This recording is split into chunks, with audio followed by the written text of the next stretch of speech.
Did you know that each of your chakras has a physical counterpart?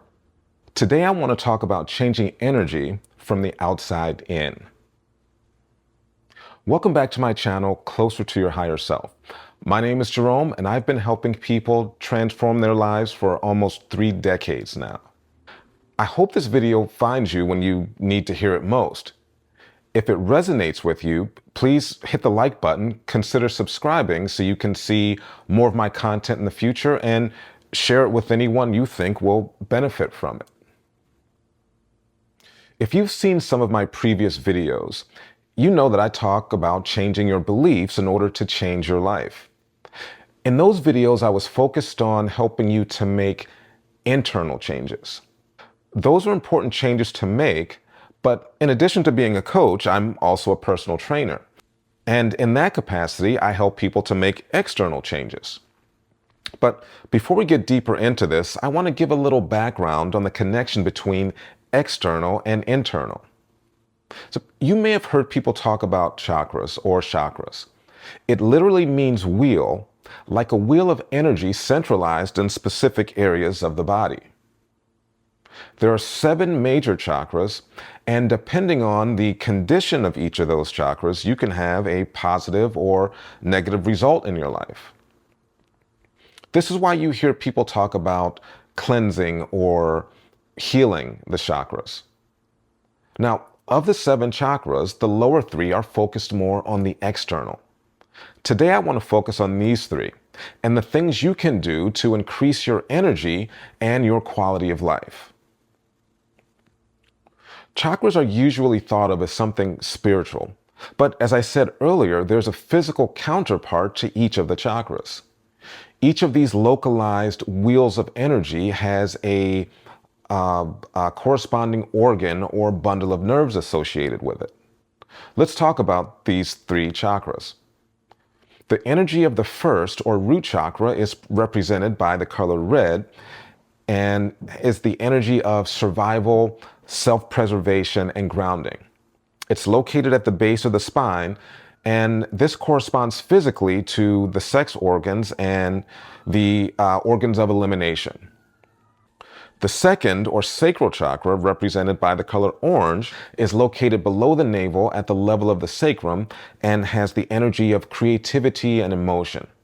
Physically, it corresponds to the intestines or gut and has some overlap with the sex organs. And the third, or solar plexus chakra, represented by the color yellow, is located in the abdominal area above the navel. It carries the energy of will, self-esteem, and personal power. It corresponds to the stomach, kidneys, and the adrenal glands. Now, given that each of these chakras, or wheels of energy, has a physical counterpart, it should be clear that physical actions can affect the energy of the chakra the same way the energy of the chakra can affect us physically.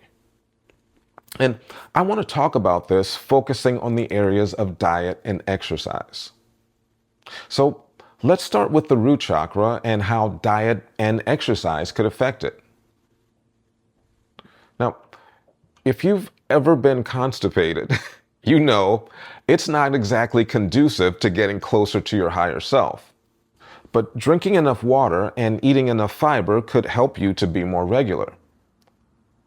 And you're going to feel much more grounded and stable if you're not constipated. And for the sacral chakra, there's been a lot of buzz in recent years about how the gut is the second brain and the importance of having a healthy microbiome. An unhealthy diet creates an unhealthy microbiome, along with leaky gut and a whole host of other issues. Eating a healthy diet can help to reverse this and can even help with erectile dysfunction. Green leafy vegetables contain nitrates that contribute to the formation of nitrous oxide. Nitrous oxide is the molecule that's responsible for helping men in the bedroom. Can you see how the wrong diet can have a negative effect on the sacral chakra energy of creativity, sexual expression, and emotion? The solar plexus is in the area of the adrenal glands, the glands that release fight or flight hormones. Now, this system is meant for survival, but most of the time we use it incorrectly. When animals have these hormones released, they run, fight, or hide using the hormones to protect themselves. And then it's out of their system, and afterwards they forget the encounter and go back to normal. But because our subconscious doesn't know the difference between something real or imagined, we can release these hormones without being in danger, just by thinking.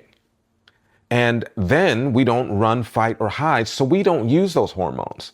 They're just floating around our system, wreaking havoc. Exercise can help you to neutralize those hormones, returning your system to normal. And guess what? You'll make better decisions because you won't be in a mode where you think you'll have to fight for your life. Not to mention the self-esteem boost you can get from being more fit and proving to yourself that you can take on challenges. Exercise can have a positive effect on the third chakra energy of will and personal power.